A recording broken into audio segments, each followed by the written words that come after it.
Think your pet's quirks are normal?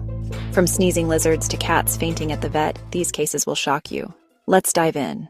Dogs get hiccups too, but nonstop ones could mean stomach irritation or parasites.